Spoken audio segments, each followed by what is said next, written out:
Holding Rashi, first Rashi. Es Elokim salech Noach.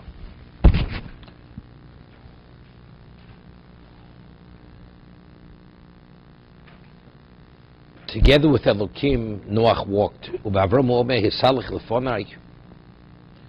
Walk before me. Asher salachti lefonov.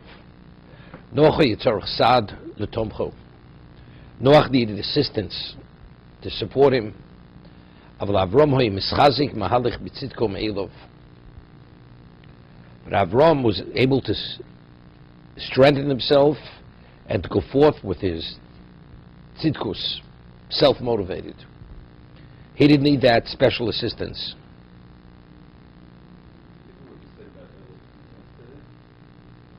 Yeah.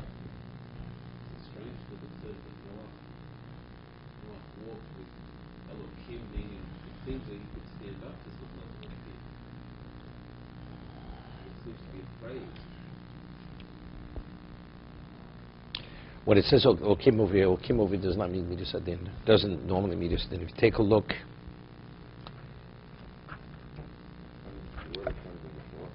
one second. There's a Rashi in Brachis which says Hashem Elokim. Over here, Elokim means just that He's God. Means God. Bal Kochos Kulam. You know, like the Sipporna says, what is the meaning of Kale? Kale means strong, strength. Malochim are called Elim. Micha mocha be'elim Hashem. So what is Elokim? So the Sipporna says Elokim is the plural of Kale. That's why He's almighty. He's all-inclusive. Whatever power there is, He is the Elokim. He's the all of mighty. Kale is might. It's all. So a Maloch is El. He is Elokim. So es Elokim means the Almighty, but doesn't mean in the context of Midas Adin here. Hisalech. Okay. Vayoled Noach shlosheh bonim. Noach gave birth to 3 sons. Hashem Yishchom Yosefes. I don't remember what the Orach Chaim HaKodesh says, but again, because the end of parshas Bereshis, it already says he had 3 sons. Hashem Yishchom Yosefes. So what does it have to mention it again over here? Vayoled Noach shlosheh bonim. Hashem Yishchom Yosefes. No, but it said it earlier. So what does it have to mention? We know Noach had 3 sons. Hashem Yishchom Yosefes. Right? What does there have to mention it again? So over here, the Sipporna says something beautiful. It's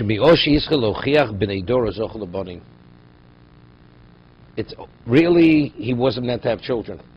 But it's only because he began admonishing, rebuking the members of his generation to tshuva, in that merit he had children. That's what the Torah is juxtaposing now. He had 3 children, 3 sons, that's early. But here the Torah is revealing in what merit does he have the 3 sons. Since it's juxtaposed to building the teva, which has to do with tshuva, that's why Merit had the 3 sons.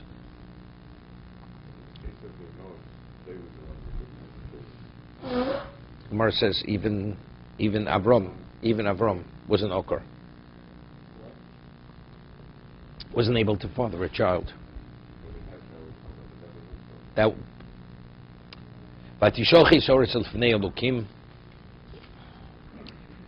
the land became corrupted before Hashem. So Rashi says, what is, okay? And the land was filled with thievery. Rashi, Vatishoches, the word tishoches means corrupted. It was rife. Loshen erva, avodah zorah, kavod pin tashchisun. Person corrupts his ways. This has to do with idolatry and promiscuity. Kishes kol bosor, all flesh was corrupted.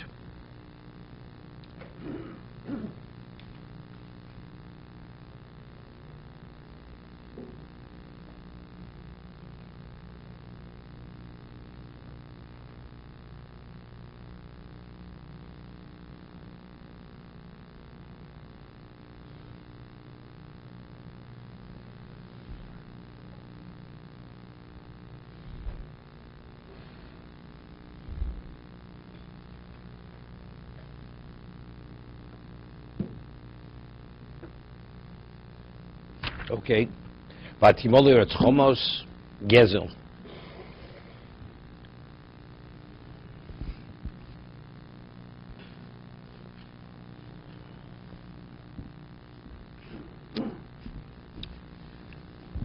It's interesting, Chazal tell us that derech eretz kadmon Torah, that one's character quality is a prerequisite to Torah. The question is why? How do you understand it? Why? Why is one's quality of character prerequisite to Torah? Alex, what do you say?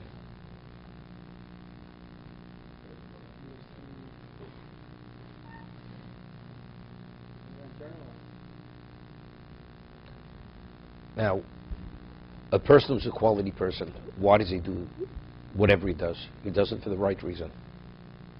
A person who doesn't have such good quality character, he's totally for self-interest. That's the difference between a quality person and not. Person is in need of help. You go to a person who's a quality person, says, this person's in need of help. So of course, if he's in need, I'm happy to help him if I can. The person who's not, the first thing he says, do you know the man? You mean life's not complicated enough? Right away, he'll give you a whole spiel. Why not? And unless there's something in it for the person, for self-gain, he's not going to do it. So one person who's a quality person, he appreciates whatever the issue is based on the issue. The other person, because he doesn't have the capacity, because he doesn't have the quality characteristics, he doesn't see it for what it is. Right? That's the difference. No, that's why a person who has derech eretz, he could do something lishma. The other person has difficulty. There's always that hook. What's in it for me? That's the reason why derech eretz kadmon l'Torah. To want to know what Hashem is saying, you have to have the quality character. Other words, I'm only interested in knowing what Hashem is saying. What's in it for me? So it's real. If I'm satisfied that it's sufficient, I stop there. I don't go any further. But if you're interested, this is the difference between Ava Tluyi B'Dover, Ava She'eina Tluyi B'Dover. Right? The Mishnah says in Pirkei Avos, Ava She'eina Tluyi B'Dover is Miskayemes. Love which is not contingent on anything, that endures. Right? Ava She'tluyi B'Dover, it's Botla Dover, Botla Avo. It's contingent on something, so once that doesn't exist, if there's something in it for you, you're there. If not, then you're out of there. The Ava doesn't exist anymore. But it goes back to the same thing. That's what it is.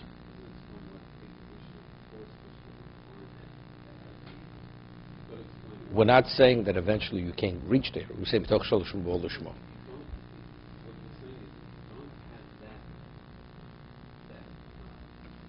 You're not going to have quality Torah. You're not going to have quality Torah. No, Torah refines qualities. If you have no. But people are born with midos. You're born with midos. You're born with characteristics.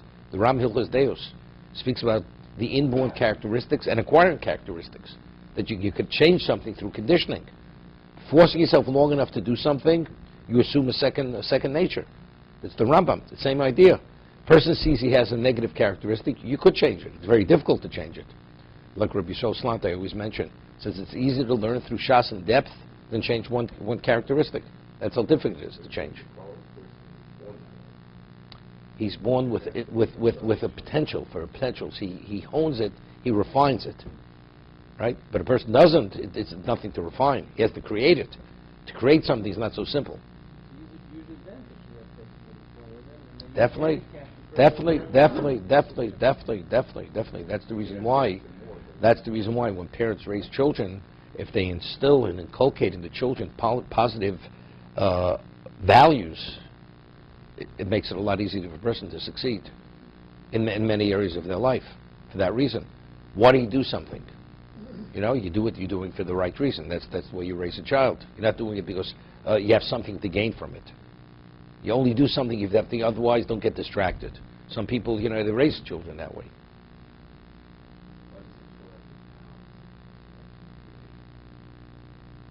To refine something?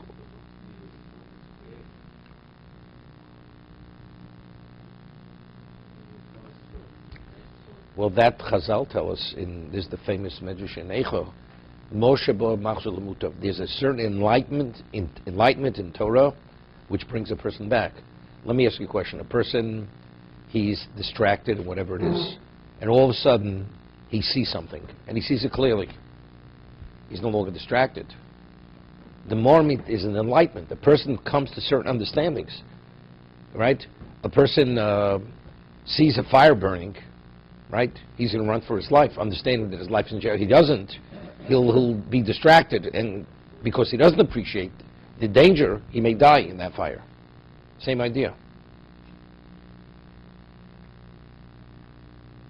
First of all, mutav doesn't mean to be necessarily lishma. Doesn't mean that.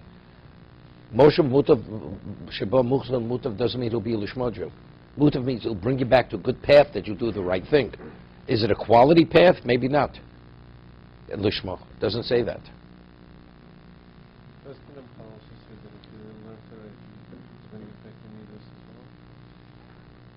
No.